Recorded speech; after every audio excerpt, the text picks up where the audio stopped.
Amadine stormed into the native doctor's hut, his face twisted with frustration. He had heard the good news. His brother Maxwell's sons were coming to the village for their Thanksgiving. But Amadine was not at peace.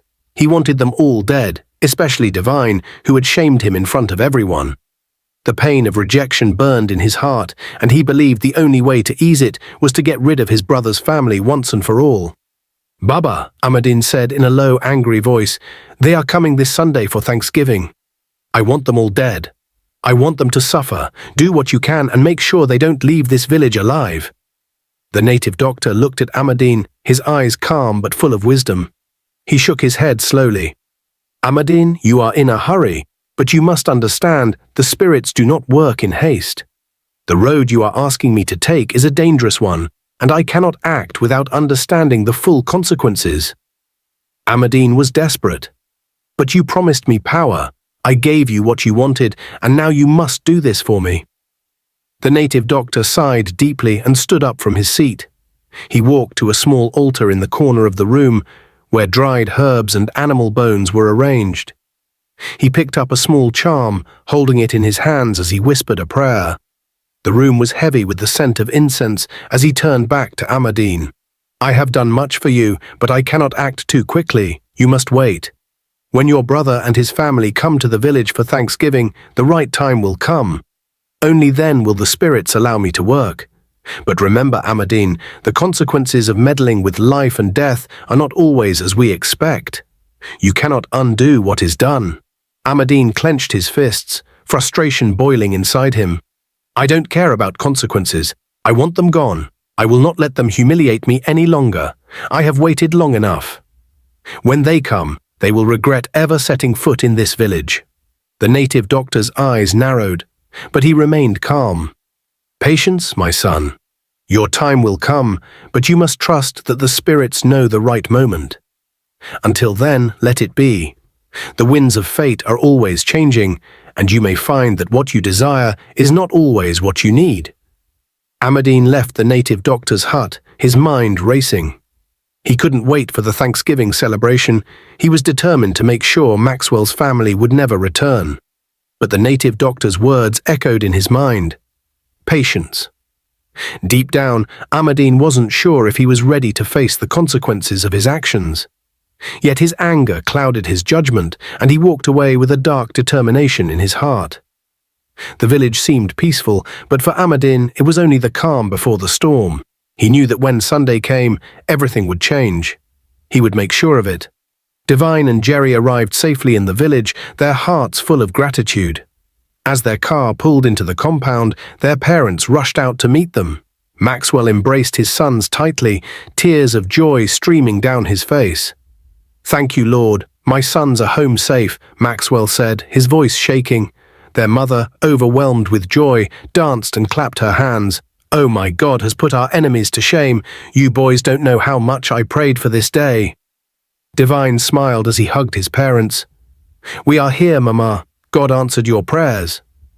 As the family celebrated their reunion, the news of Divine and Jerry's arrival spread quickly through the village. Word soon reached Amadine, who sat in his small house brooding. "They are back," Amadine muttered under his breath, his face dark with anger. "This is why I've never liked them. They come back to show off their wealth and rub it in everyone's face, selfish children." Amadine paced the room, muttering bitterly to himself. He couldn't bear the thought of Maxwell's family being celebrated in the village again. As he stewed in his anger, one of his sons, James, overheard the news and decided to pay Jerry a visit. James approached Jerry, who was seated outside the family house, chatting with Divine. With a wide smile, James greeted them. "Welcome back, my brothers. I'm so happy to see you both. I thank God for your safe return." Jerry nodded, his expression neutral. "Thank you." James didn't waste time getting to his real purpose. "Brother Jerry, I've been working on a business plan, and I thought this might be a good time to talk to you about it. With a little help from you, I can make it big. I need some money to start." Jerry's face darkened instantly. "What did you just say?" he interrupted, his voice rising. "Did I hear you right? You came here to talk about business plans. Not even a word about my accident. You don't care that I almost died? You didn't think to thank God that I'm alive? All you care about is your selfish interest? James stammered, "No, it's not like that, Jerry cut him off, standing to his feet. "You are wicked, James. All of you. Let me remind you of something. What happened to the money my brother and I have already given to you and your family? We helped you before, didn't we? You spent it carelessly, and now you think we pluck money from trees. You people act as if it's our duty to fix your lives while you waste every opportunity we give you." James' face turned red with anger and shame. "I didn't come here to be insulted," he shouted. Jerry stepped closer, his voice firm. "Then don't come here with your selfishness. If you have nothing else to say, you can leave." Without another word, James stormed off, muttering under his breath. Devine watched him leave and shook his head. "Some people never change," Devine said quietly. "It's sad." Jerry sighed and sat back down. "You try to help people, and this is what you get in return. They don't care about us, Devine. They only care about what they can get." Devine placed a hand on Jerry's shoulder. "Don't let it bother you, Jerry. God sees everything. Let him handle it." The brothers stayed outside, enjoying the peaceful village evening. But in the shadows, Ahmadin and his family's bitterness continued to grow. James stormed into the small, dimly lit living room of his father's house, slamming the door behind him. Ahmadin, who was sitting on an old wooden chair, looked up sharply. "What is it, James?" Ahmadin asked, his tone laced with irritation. "Why are you storming in like a madman?" James threw himself onto the couch, fuming. "It's that Jerry, Papa. I went to see him today to welcome him back and talk about my business plans. But instead of listening, he insulted me. He said I'm selfish and careless and that I don't care about him or his accident."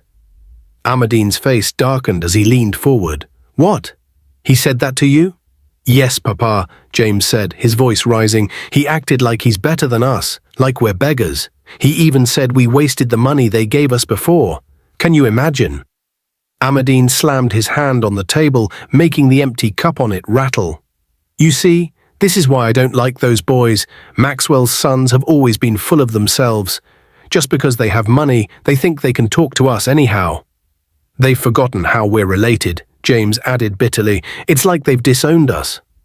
Ahmadin stood up, pacing the room with his hands behind his back. His face was contorted with anger. "They will see. They think they've arrived because they're wealthy, but money isn't everything. I will show them." James looked at his father curiously. "What do you mean, Papa? What are you planning to do?" Ahmadin stopped pacing and turned to his son, his face unreadable. "Never mind, you don't need to know everything. Just know that they will regret looking down on us. I will make sure of it." "But Papa," James began, only for Ahmadin to cut him off with a wave of his hand. "Enough, James," Ahmadin snapped. "Just do as I say, let me handle this." James fell silent, though he was still curious and uneasy about what his father was planning. Ahmadin sat back down, deep in thought. He couldn't let Maxwell's sons come to the village and continue to overshadow his family. The humiliation was too much. He clenched his fists, muttering under his breath, "Tomorrow I will go and see Baba. He'll know what to do. They will not leave this village unscathed." James's ears perked up at the mention of Baba. "Baba? Are you talking about the native doctor?" Eyes narrowed, and he glared at his son. "I said, never mind. Just focus on yourself and let me handle this matter." James nodded reluctantly, though his mind was filled with questions. The room fell into an uneasy silence, broken only by the distant sound of crickets outside. Ahmadin sat quietly, plotting his next move. Early the next morning, the sun had barely risen when Ahmadin left his house, his face set with anger and frustration. He walked briskly down the dusty path leading to Baba's shrine, his slippers kicking up little clouds of dust with every hurried step. The cool morning breeze did little to calm his boiling temper. When Ahmadin reached the native doctor's hut, he pushed aside the curtain of beads at the entrance without waiting to be invited. Inside, the air was thick with the smell of burning herbs.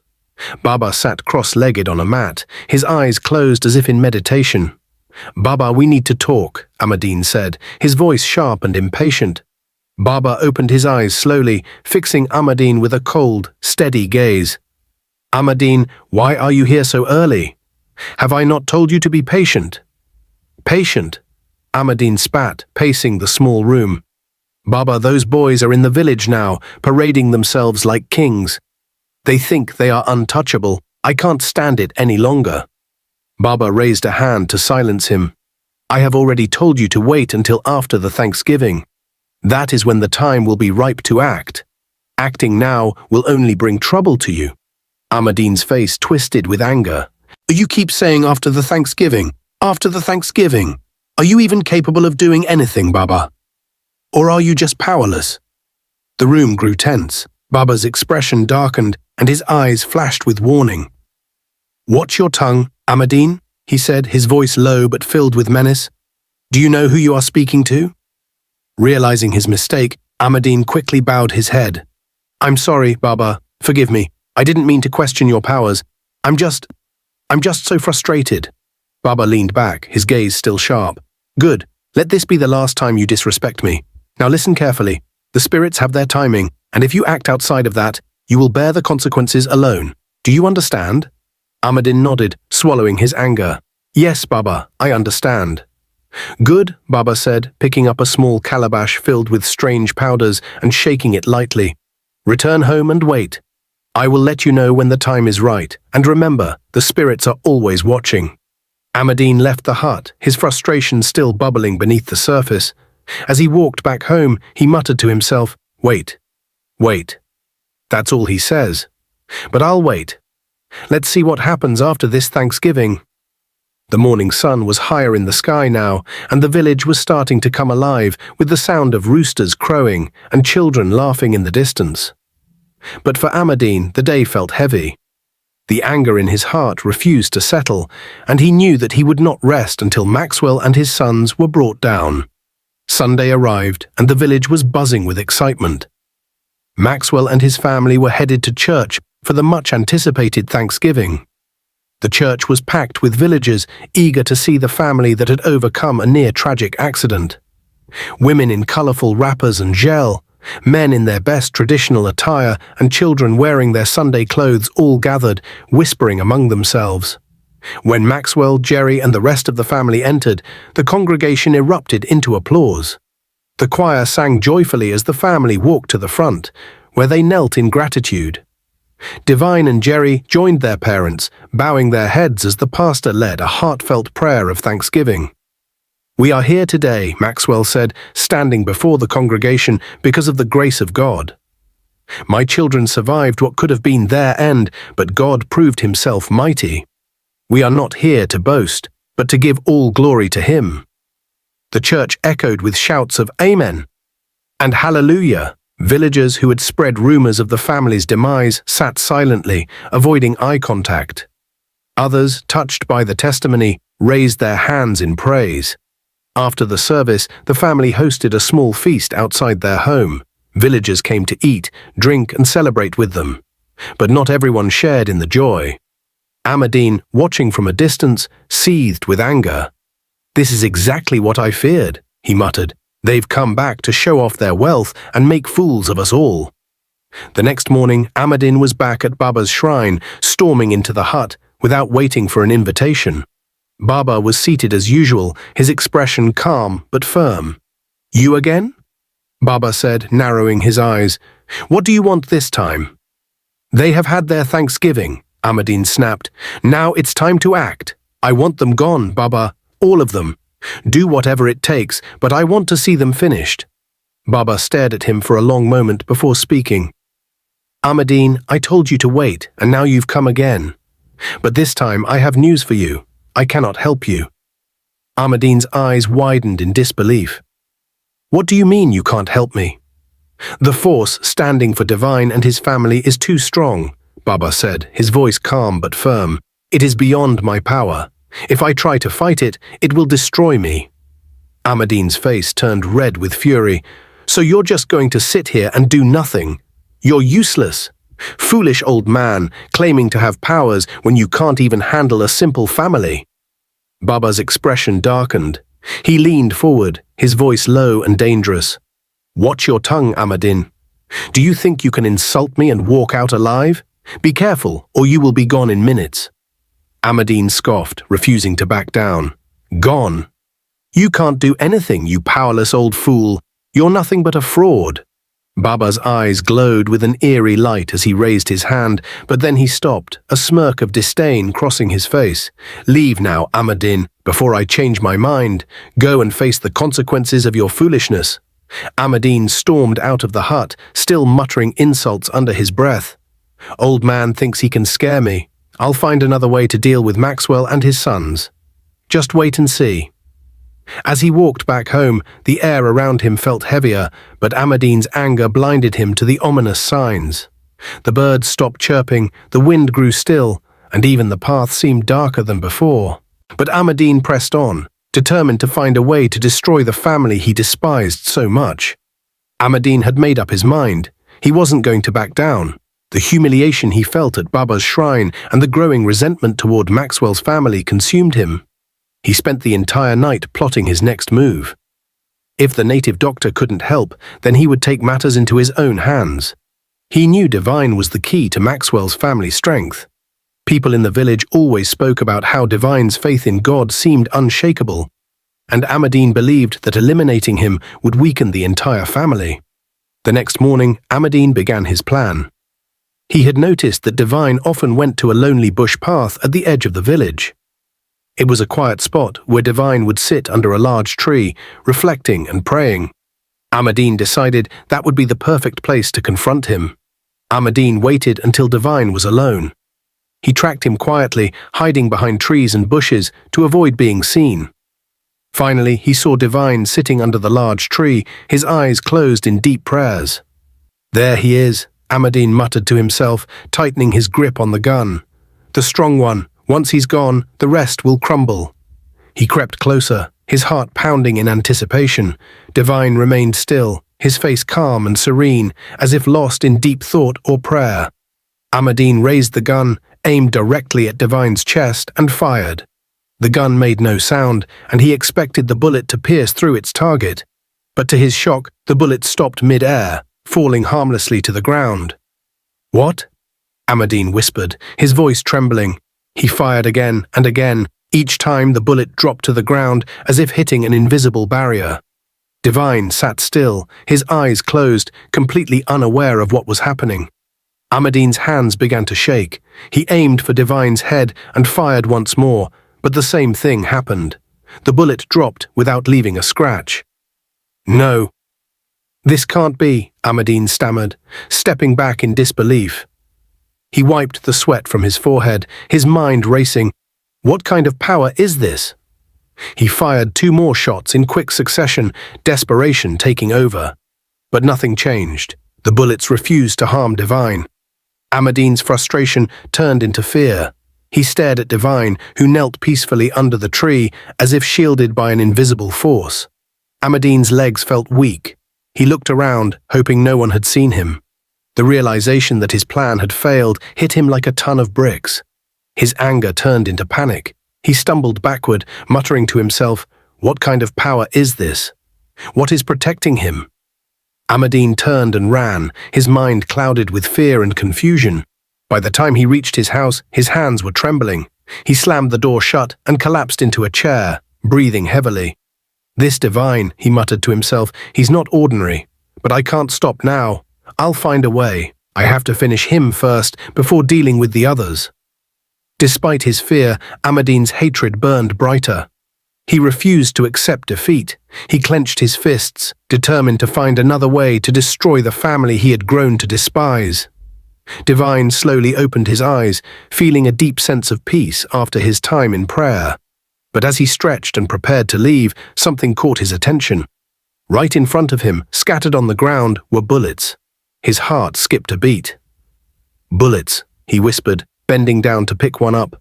The cold metal in his hand sent shivers through his body. He looked around, confused and wary, but the area was silent, with no sign of anyone nearby. "Who could have done this?" Divine muttered to himself, "and why didn't I hear anything?" The thought of someone trying to harm him sent a chill down his spine. He quickly gathered the bullets, stuffed them into his pocket, and hurried home, his mind racing with questions. When he arrived at the house, his father was sitting on the veranda, reading a small book. Divine's face was pale as he approached, and his father noticed immediately. "Divine, what's wrong?" his father asked, setting the book aside. Divine hesitated for a moment, then reached into his pocket and brought out the bullets. He placed them on the table in front of his father. "Papa, I found these in the bush where I was praying," Divine said, his voice shaking. "They were right in front of me when I opened my eyes." His father stared at the bullets in shock. "Bullets?" he whispered, picking one up and examining it. "What were you doing there?" "I was deep in prayers, Papa," Divine explained. "My eyes were closed the whole time. I didn't hear or see anything unusual. When I finished, I opened my eyes, and these were just lying there." His father's expression turned serious. He set the bullet down and looked Divine straight in the eye. "Divine, I think someone tried to shoot you," he said, his voice firm but calm. "But the God we serve saved you." Divine's mouth fell open. "Someone tried to shoot me? But why? And how did the bullets not—" His father interrupted him, his tone growing more intense. "Divine, don't you see? The God we serve is mighty. He placed a shield around you. Whoever it was, their plans failed because no weapon formed against you can prosper." Divine's heart raced as the reality of his father's words sank in. He felt a mixture of fear and gratitude. "Papa, what should we do?" he asked. His father sighed deeply, his eyes filled with concern. "You and your brother have to leave this village early tomorrow. I don't want anything to happen to my children. Whoever is behind this won't stop until they destroy us." "But Papa," Divine began, but his father raised a hand to stop him. "No arguments, my son," his father said firmly. "You and Jerry have already done enough by coming for the Thanksgiving. Now, it's time to protect yourselves. Your lives are more important than anything else." Divine nodded reluctantly, his mind still racing. "All right, Papa. I will talk to Jerry tonight." His father placed a reassuring hand on his shoulder. "Remember, Divine, God is with us. The same God who saved you today will continue to protect you and your brother. But we must also be wise and not take unnecessary risks." Divine sat quietly, reflecting on everything that had happened. He couldn't shake the image of the bullets lying on the ground in front of him. Someone wanted him dead, but God had intervened. As night fell, Divine prayed fervently, thanking God for his protection and asking for guidance. The following morning, Divine and Jerry woke up early, their bags already packed. The house was unusually quiet, except for their mother humming softly in the kitchen as she prepared breakfast. Divine glanced at his father, who sat silently on the veranda, staring into the distance. The worry on his face was unmistakable. "Papa, are you okay?" Divine asked as he sat beside him. His father sighed deeply. "I'm fine, my son. I just want you and Jerry to leave this village safely. Whoever is behind this has evil in their heart, and I won't let them harm my children." Jerry joined them, looking confused. "Papa, what's going on?" "Divine woke me up in a hurry, saying we have to leave." "What's the rush?" Divine hesitated but decided to tell Jerry everything. He explained how he found the bullets after praying and how their father believed someone had tried to shoot him. Jerry's face turned pale as he listened. "Wait, what?" Jerry exclaimed. "Someone tried to kill you. Why? This doesn't make any sense." "It doesn't," Divine agreed. "But Papa is right. We can't stay here. Whoever it is won't stop until they get what they want." Jerry clenched his fists, anger flashing in his eyes. "This is why I hate coming back to this village. People here don't want to see others succeed. Instead of celebrating with us, they're plotting against us." "Calm down, Jerry," their father said firmly. "Anger won't solve anything. We need wisdom, not rage." Jerry took a deep breath, trying to steady himself. "All right, Papa, but if we're leaving, we need to make sure Mama and you are safe. What if they try to come after you instead?" Their father smiled faintly. "Don't worry about us. God is watching over this family. Just focus on leaving safely, that's all I ask." Their mother joined them moments later, carrying a tray of hot tea and bread. "Eat something before you go," she said, her voice trembling slightly. "The journey is long." The brothers ate quickly, knowing they needed to leave before anyone in the village realized their plans. By the time they finished, the sun was just beginning to rise, casting a golden glow over the compound. As they loaded their bags into the car, their mother hugged them tightly, tears streaming down her face. "Be careful, my children. God will go with you," she said, her voice breaking. "We'll be fine, Mama," Divine assured her. "Take care of yourself and Papa." Their father stood by the car, his hand resting on Divine's shoulder. "Remember, God is your shield. Trust him and he will guide you." The brothers nodded and got into the car. As they drove out of the compound, they couldn't help but glance back at their parents, who stood waving at them with heavy hearts. Meanwhile, in his small, dimly lit hut, Ahmadine paced back and forth, seething with anger. "So they're leaving the village," he muttered to himself. "Good riddance. But this isn't over. Divine may have escaped my trap, but I'll find another way. They won't get away so easily." Ahmadine's son James walked in, looking worried. "Papa, what are you planning now? Maybe we should just leave them alone. This is getting out of hand." Ahmadine shot him a furious glare. "Leave them alone? After all the humiliation they've caused us? Never. I will make sure they pay, even if it's the last thing I do." James sighed but said nothing. He had seen the determination in his father's eyes and knew there was no reasoning with him. As the brothers drove out of the village, Divine felt a strange mix of relief and sadness. He looked at Jerry, who was gripping the steering wheel tightly, his jaw clenched. "We'll be all right, Jerry," Divine said softly. "God has been with us this far. He won't abandon us now." Jerry nodded, though his mind was racing. He couldn't stop thinking about the danger they had narrowly escaped and the family they had left behind. The road stretched out before them, and while their destination was uncertain, one thing was clear. Their faith would be their greatest weapon in the battles ahead. Ahmadine was far from giving up. His hatred for Divine and Jerry consumed him completely. Desperate to carry out his evil plans, he left the village early the next morning and went to a neighboring village to meet a powerful native doctor. When Ahmadine arrived at the shrine, the native doctor, an elderly man with piercing eyes, listened quietly as Ahmadine explained his intentions. "I want a charm that will cause an accident for Divine and Jerry," Ahmadine said coldly. The native doctor stared at him for a moment before speaking. "I can give you what you want, but let me warn you, this path you're walking is dangerous. Evil deeds come with consequences. Are you ready to face them?" Ahmadine scoffed. "I didn't come here for a lecture. Just give me the charm. I don't care about the consequences." The native doctor handed him a small package wrapped in black cloth. "This charm will do what you want, but once it's used, the spirits will come for their payment. I hope you're prepared."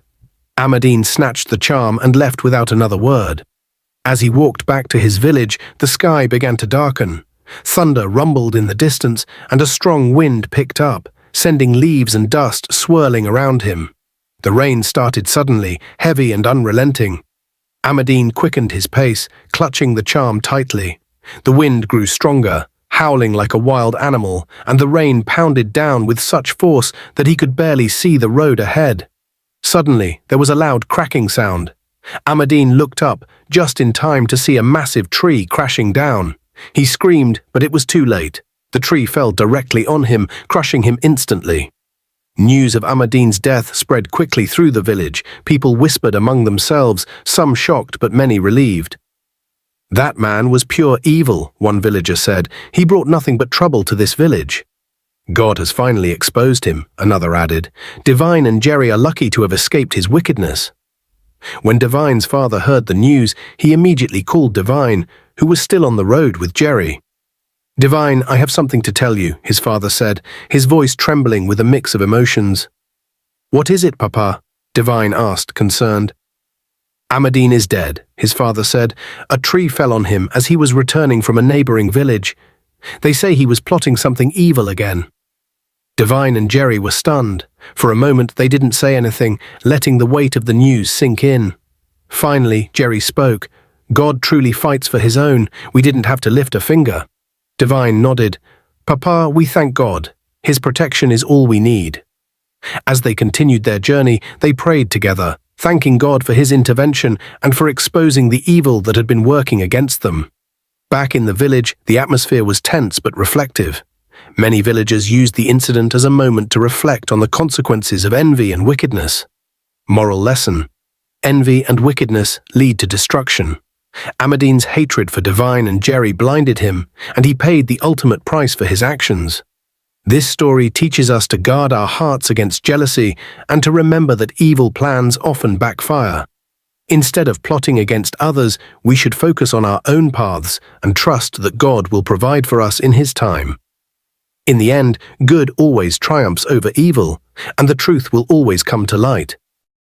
Dear viewers, if you enjoyed this story, please like, share, and subscribe.